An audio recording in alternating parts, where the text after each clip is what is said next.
of my paper today is Children's Best Interests, Shifting Visions of Worthy Lives in British Child Migration. This paper examines a child migration project which selected, shipped, and permanently relocated white British children to colonial Southern Rhodesia between 1946 and 1962 as an example for analyzing temporally shifting visions of worthy lives and transforming evaluations about children's best interests. A brief note about the concept. Best interest of the child is a principle introduced by the United Nations Convention on the Rights of the Child, which came into force in 1990. In this paper, I'm not referring directly to the principle as such, as it's defined in the treaty as such, but to broader ideas and understandings about care and protection of children, the furthering of their interests and opportunities, and the fostering of children's overall well-being that the term alludes to. As such, the concept of the child's best interest predates the UN Convention and was first applied in the 1959 Declaration of the Rights of the Child.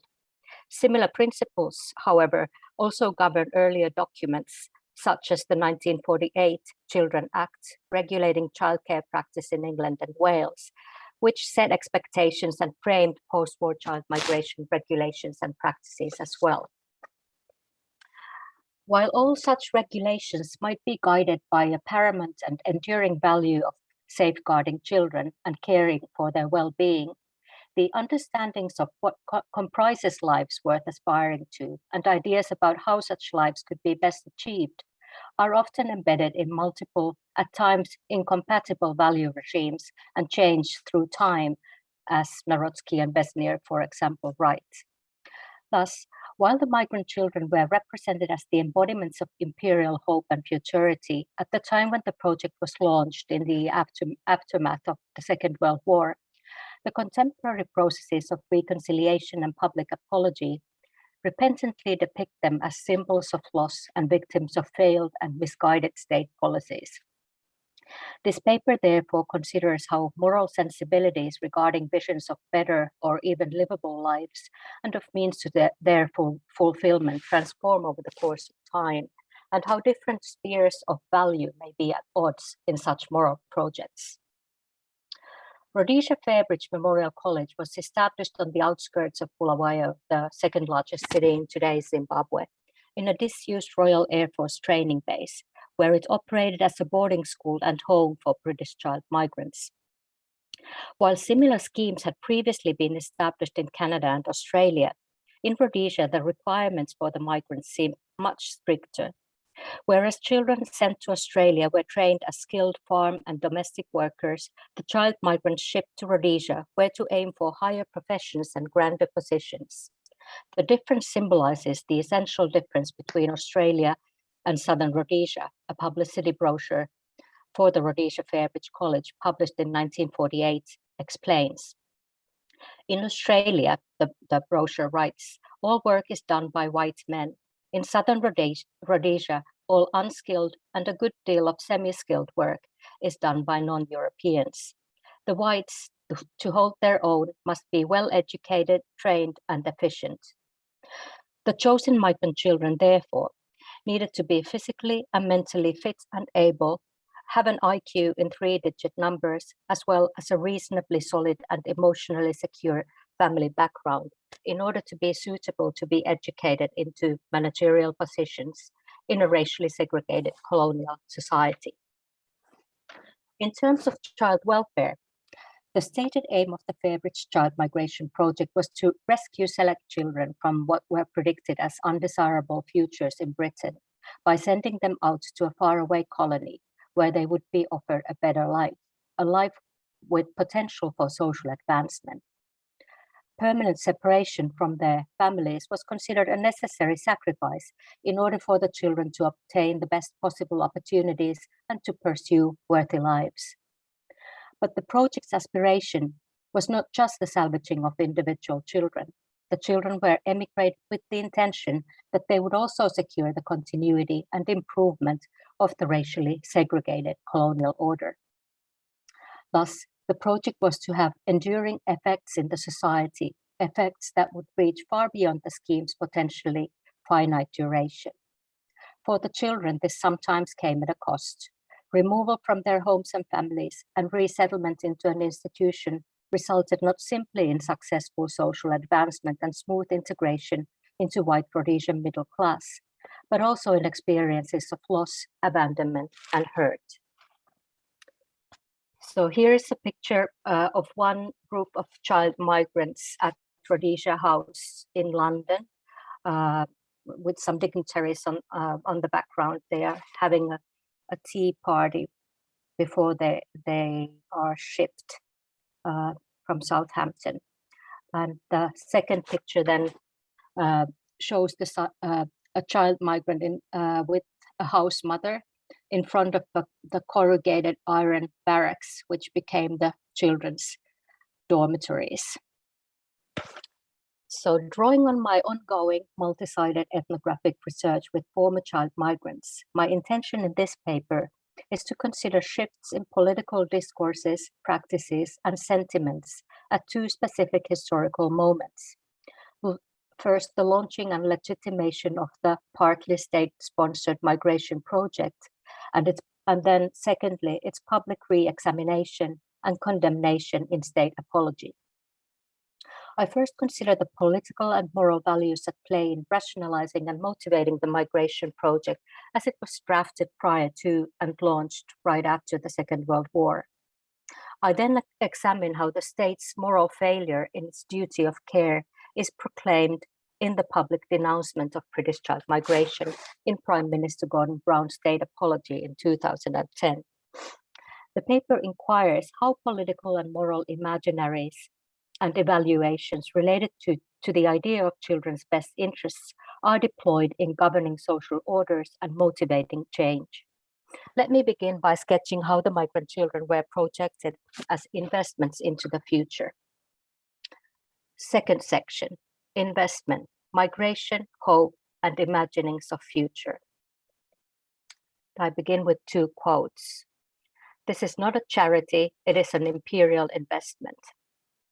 As an imperial investment, the scheme must appeal to everyone who believes in the great mission of the British Commonwealth of Nations and to every lover of children.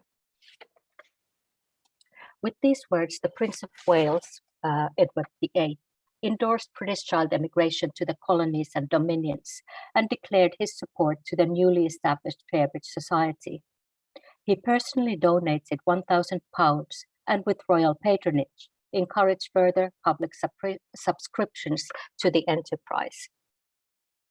Here is a newspaper article from the Times. These inaugurating statements, replicated repeatedly in the FAIRBRIDGE Society's publicity material, suggest that the migration project was envisioned as an economic, political, and moral investment with long-term repercussions. Unlike charity, where material returns are not, or at least should not be, the primary motivating force for good deeds, children's migration is introduced as a rational, far-sighted enterprise, further motivated by sentiments of generic love of children and of the empire. As a footnote, I might add, opposed to earlier Victorian charitable child migration, which had largely been motivated by religious faith and ideas of social justice, in this emergent modern form of child emigration, the status of the migrant child changed. Deprived children, the historian Ellen Boucher writes, became political entities that held measurable imperial value. Kingsley Fairbridge, the founder of the Child Emigration Society and the Fairbridge Farm Schools, actually estimated the financial worth of his child migrants to Pinjarra in Western Australia and came up with the sum of £1,000 per head. The quantification of children's worth, Boucher concludes, remains an uncomfortable reminder of the politicizing of child welfare. Fairbridge and his supporters continued to appraise needy children's usefulness to the empire in precise economic terms. Thus, the migrant children were a calculable investment into the future, the profits of which were to benefit the empire as a whole. Futurity, as the driving temporality of projects of social engineering in general, seems particularly pertinent when it comes to a project of migration. In the future-oriented logic of migration projects, present sacrifices are made for the future good in the societal hope that spatial mobility will translate into social mobility, as Frances Pine, for example, suggests. The FAIRBRIDGE vision's future-oriented temporality is therefore politically spatialized. Not only is child migration an investment into the not yet, but also to an out there, as Charles Peirce proposes in his discussion on Togolese wishes to escape the precarious present for an elsewhere. Significantly, the FAIRBRIDGE vision also manifests two supposedly collectively shared key values that underline a belief in a better future: the prosperity of the empire and the well-being of its white children, both of which, as the Migration Project's PR material advocates, ought to be subscribed to and strengthened by individual citizens' commitments and contribution to financing the scheme. Thus, the value of children's physical and social mobility is further elevated by an ennobled collective cause of the empire. The intermingling of these aspirations is echoed in the scheme's advertising brochures. They paint to prospective new child emigrants and their families, as well as to the general public and potential sponsors, a prosperous future. The promotional material is replete with pleas for compassion and well-worn dichotomies offering an escape from shadows to sunshine. Let's take a look at how the transition from hardship to future spaces of hope is presented in visual images. The first picture here is from a newspaper article, Hope for the Future, in the Times, promoting the Australian FAIRBRIDGE farm schools. It shows an image of the slum warrens, here the upper picture, opposed to a picture of dolled up little emigrants aboard a ship. The children sent from this country may be unwanted children, but there they are prized beyond gold, the Times writes, and continues. It is a sight for gods to see them as they are, and contrast them with what they might have been if they had remained in England. This next image is an illustration in which a small boy stands in a shadowy Swedish street corner and gazes wistfully over a bridge, the FAIRBRIDGE, towards a new life of open air and cultivated farmlands basking in the sunshine. FAIRBRIDGE, the poster claims, has bridged the gap between need and opportunity for British children. This first set of images uses binary oppositions to measure lives of before and after, shadow and sunshine, darkness and light, need and opportunity, worthlessness, and beyond gold, pricelessness, or on the other hand, measurable imperial value, as I just noted in regard to the Australian calculation of £1,000 per child migrant's head. The second set plays on temporal and spatial mobility. Here, as affectively imbued representations, these images articulate hopefulness and aspiration by focusing on movement, transition, and passage. In this first picture, a determined-looking group of young boys moves swiftly forward towards the camera. These Australia-bound migrants are well-dressed and clean in their new uniforms, brimming with anticipation. In this set, the boys are standing on the railway platform, station platform, ready to go. And here the children have boarded the ships, happily and excitedly bidding farewell to their old lives. The yellowish pictures here are Australian child migrants, while the more grayer versions are the children heading to Rhodesia. The last picture here, which some of you will have seen in my previous presentations, epitomizes in my mind how the not yet out there is visually constructed and temporarily layered. Here, a young boy and a girl are presented as in a pastoral idyll.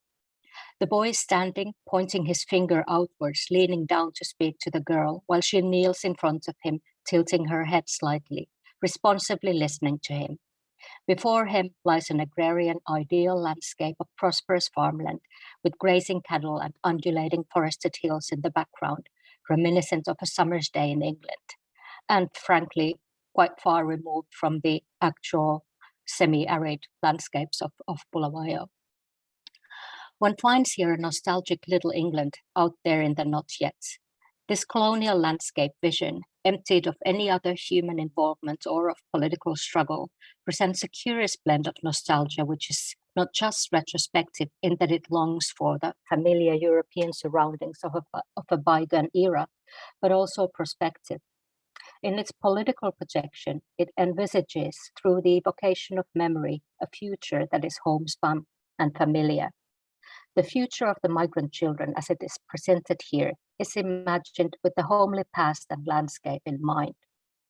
However, in its invocation of social mobility, it is an upper-class past, which could never have been theirs in Britain, and one they could hardly have been recalling. The regimes of anticipation in a colonial order comprise of socially patterned and culturally specific capacities to aspire, as Arjun Appadurai writes. In the colonial migrant imaginary, as we have seen, the future worth aspiring to is built with visions of upper-class pasts, with elements that embody socially upward mobility, which the scheme envisioned for the children. This, I think, is well exemplified in this pastoral image, which captures how the out there is located in a nostalgia-filled utopia cast in the future. The pastoral image, therefore, casts a future not only located someplace else, but also in a temporality which fuses the not yet with a past that could be aspired to, suggesting, as Frances Pine does, that migration is at once a future-oriented and a backward-looking process, which involves movement between different temporalities, spaces, and regimes of value. However, the imaginaries of the good life and of children's best have markedly changed since the launching of these migration schemes, which nevertheless kept going until 1970, when the last British child migrant was sent to Australia. From being glorified as the president of the imperial cause and an investment into a flourishing future, post-war child migration became for decades a silenced chapter in British social history. Subsequently, as the phenomena has been disclosed and discovered in the media and in public discourse, it has become something of a national embarrassment. I now turn to look how the society re-examines its past and re-evaluates children's worth in the context of apology.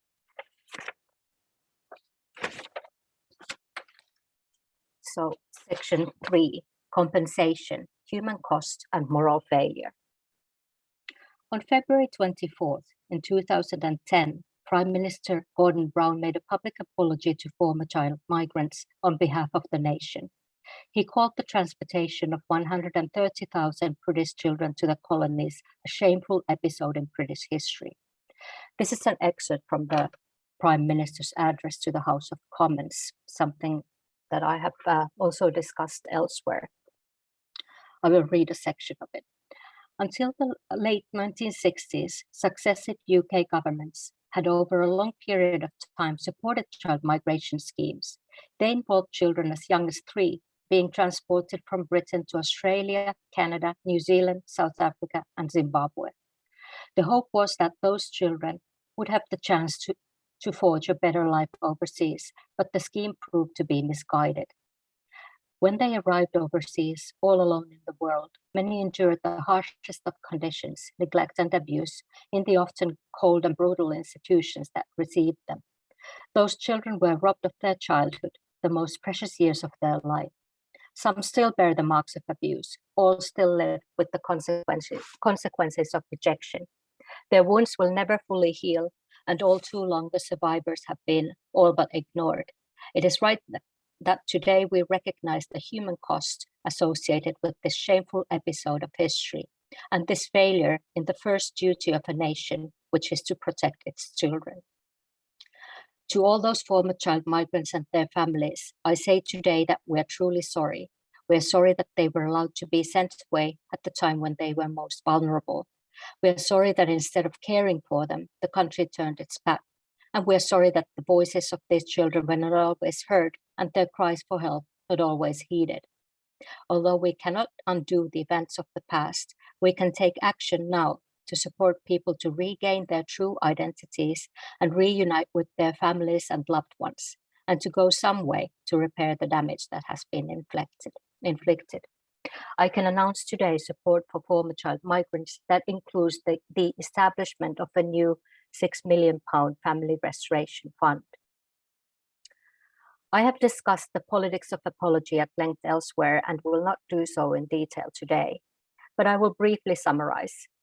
From the 1990s onwards, political processes of remorse, redress, and reconciliation, the giving of apologies for past wrongs, have proliferated worldwide. Such processes aim at addressing traumatic events of the past by including the voice and memory of those who have been wronged and silenced into more legitimate versions of national histories.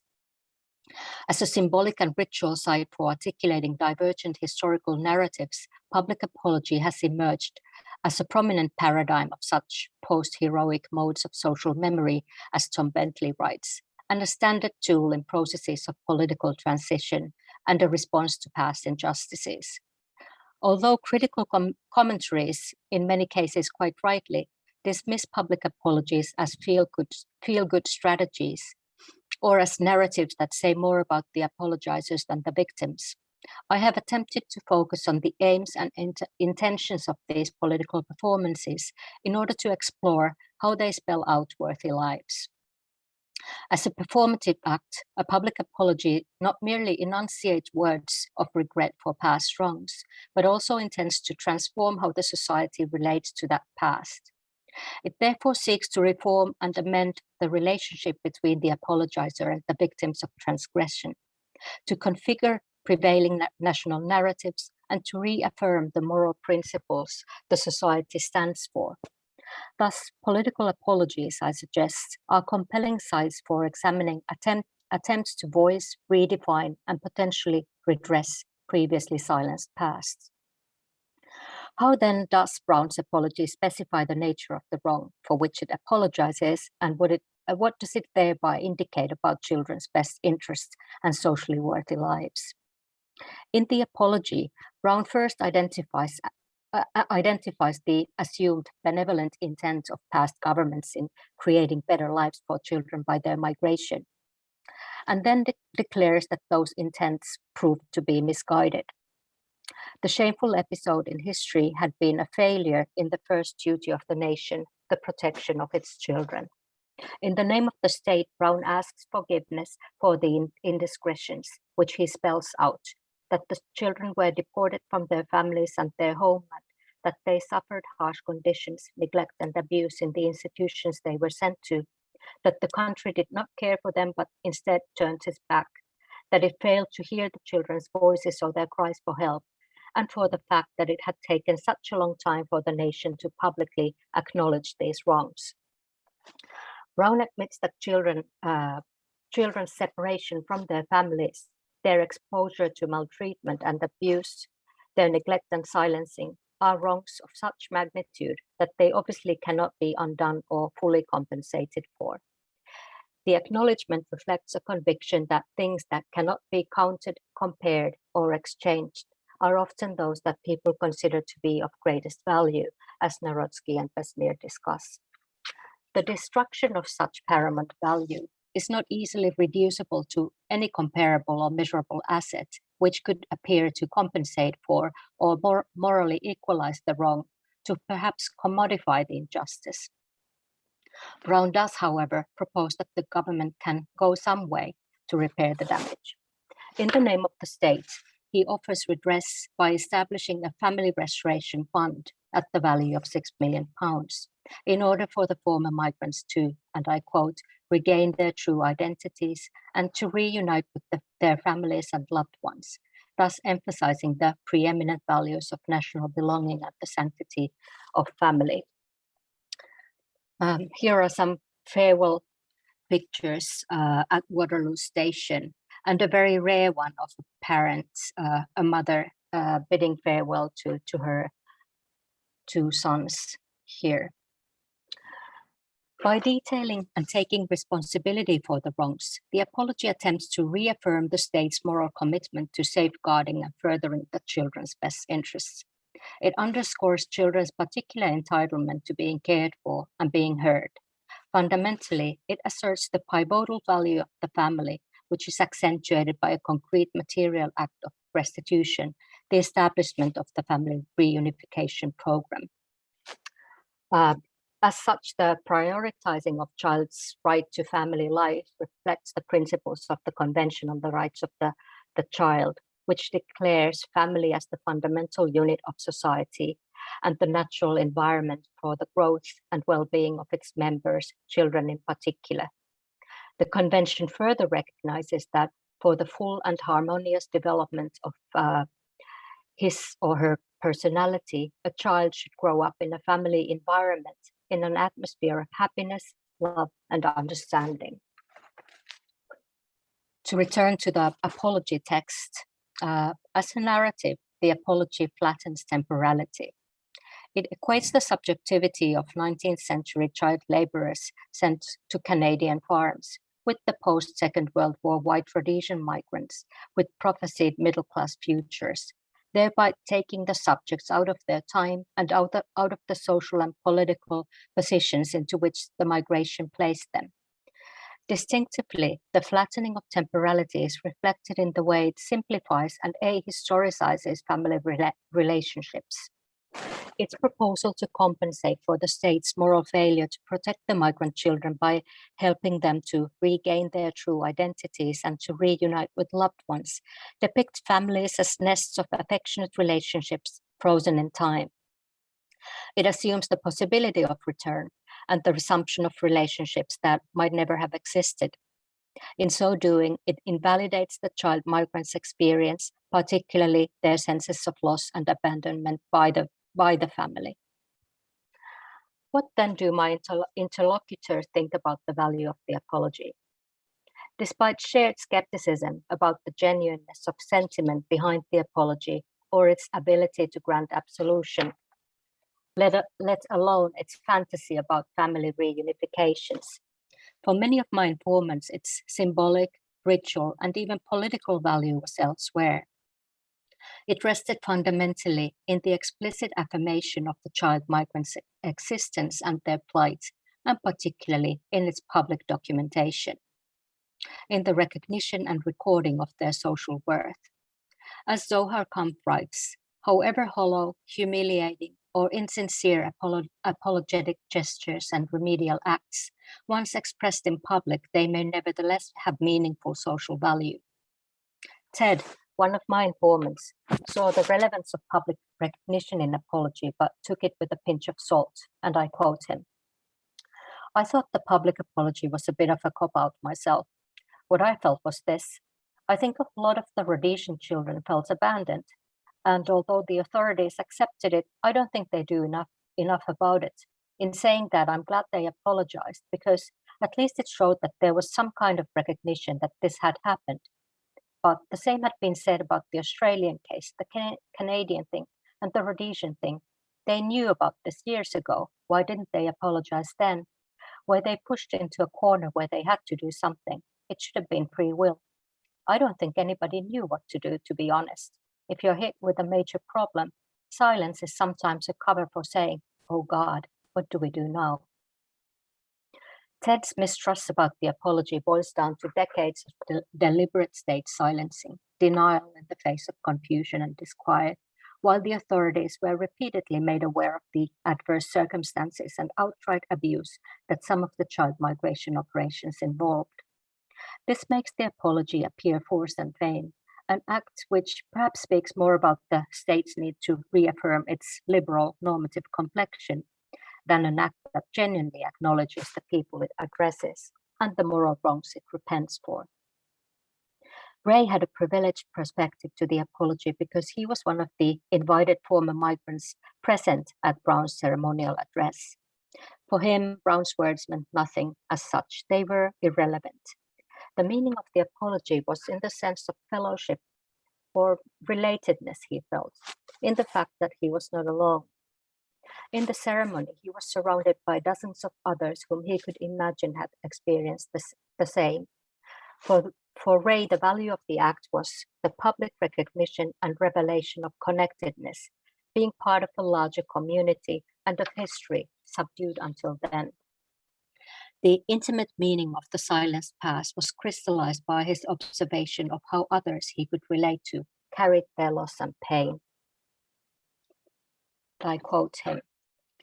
I looked around me, and they were all people around my age, some older, perhaps some a little younger, men and women, and I could see tears. I really could. I had tears, not for the words, but when you look around and you see and you think to yourself, all these people in here went through exactly the same as myself, some of them far worse. Some of the FAIRBRIDGE people that went there had far worse childhood than I did even, really and truly. There were two people about my age. One had a picture. The other one had a teddy bear with one eye missing and all that sort of thing. And they were standing there. And I went to the one and said, "Who's that picture?" And he said, "It's my mother." He said, "I take it wherever I go in the hope that somebody will recognize her." And it hit me so hard because I thought at our ages, mothers are no more, or there is a good chance that mothers are no more. And I felt so genuinely sorry for him. And then this other chap with the teddy bear. And I said, "What's that?" And he said, he left England in 1947, the year before I did. And he said, "I left England with this. It's the only thing that I've got. And it takes me back all those years." And it hurt. It hit me. Here, I think, is the guy with the picture of his mother and the teddy bear. The teddy bear is there. While the public apology, at least momentarily, enables previously subdued voices to be heard and uncharted histories to be told and acknowledged, it does not unconditionally undo silence. Brown's apology fails to scrutinize and challenge the political structures which not only enabled and legitimated migration schemes, but which also facilitated children's harnessing as builders of the empire. It therefore conforms to Tom Bentley's analysis on colonial apologies in more general. The core modality by which apologies discursively sanitize the colonial past is by addressing only certain aspects of the project, abstracting them from wider processes and outlines of the colonial endeavor. Thus, while the apology overcomes some silences, it also reproduces others.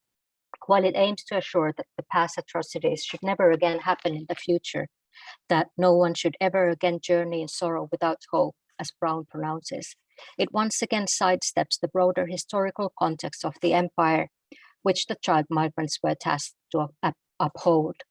It leaves untouched the colonial policies and powers that authorized child migration in the first place, one successive government after another. Conclusion.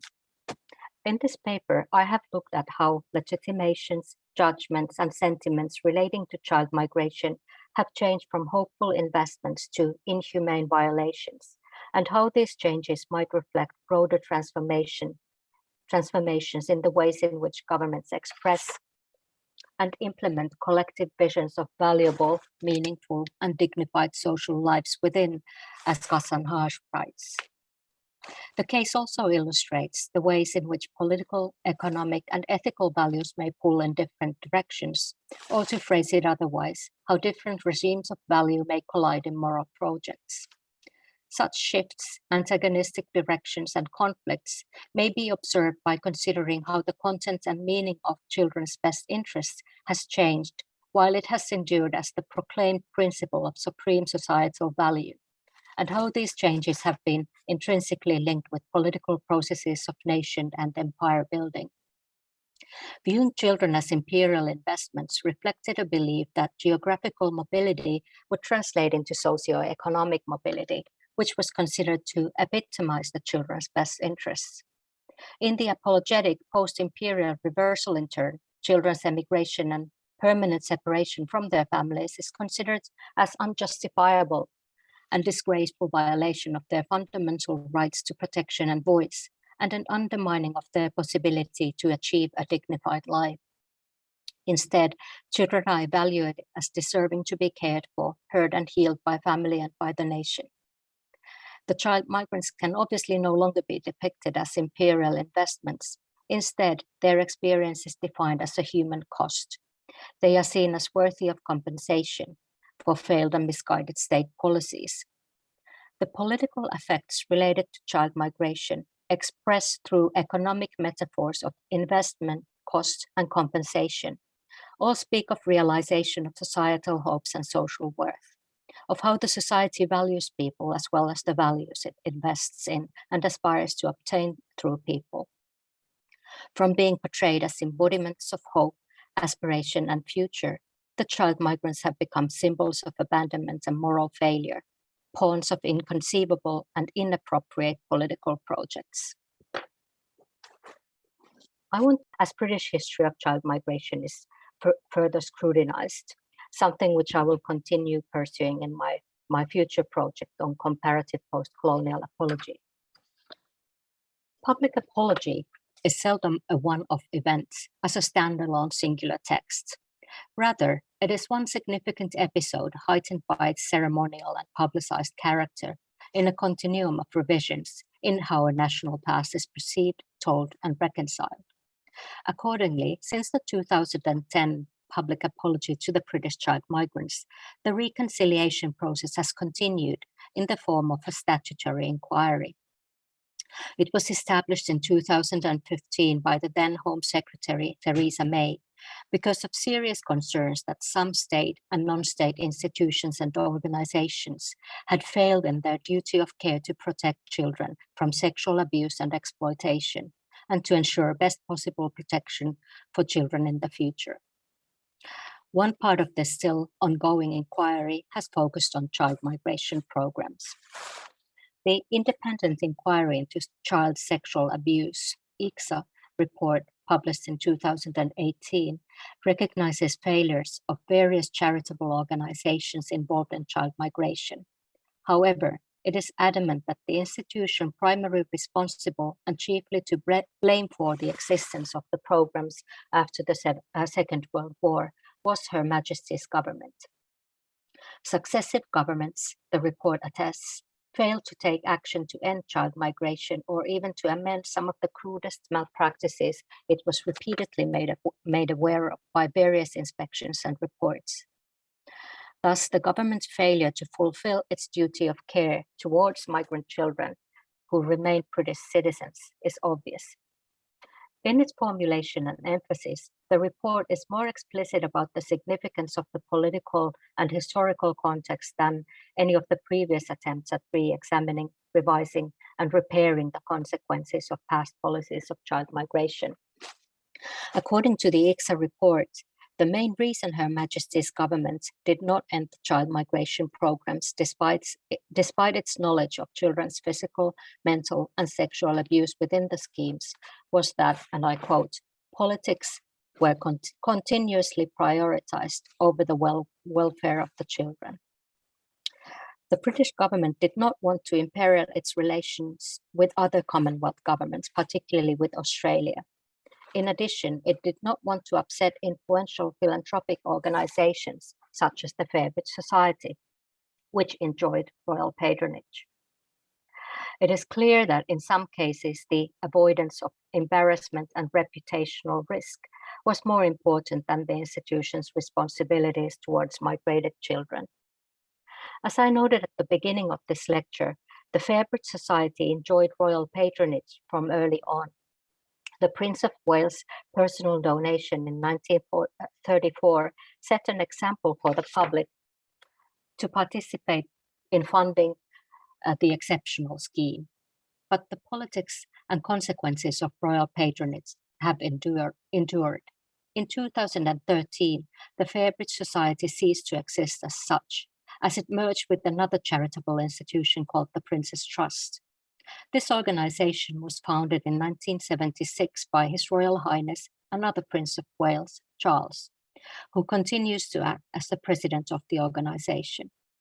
Unlike many other child migration organizations, the FAIRBRIDGE Society has not made an apology, nor has it provided any counseling, financial support, or reparation to former child migrants it emigrated to its institutions in Canada, Australia, and Southern Rhodesia. According to the ICSA report, it is evident that the FAIRBRIDGE Society made a conscious decision not to apologize, since it did not consider it had anything to apologize for, as Gilbert Woods, the former company secretary of FAIRBRIDGE, notes in his written witness statement to the inquiry in 2017. This brief glance at the enduring politics of post-colonial silencing provides an example of how the empire lingers in the present and encourages to further investigate the political effects that imperial projects and their subsequent partial renunciations produce of how colonial histories matter in the present. Thank you very much.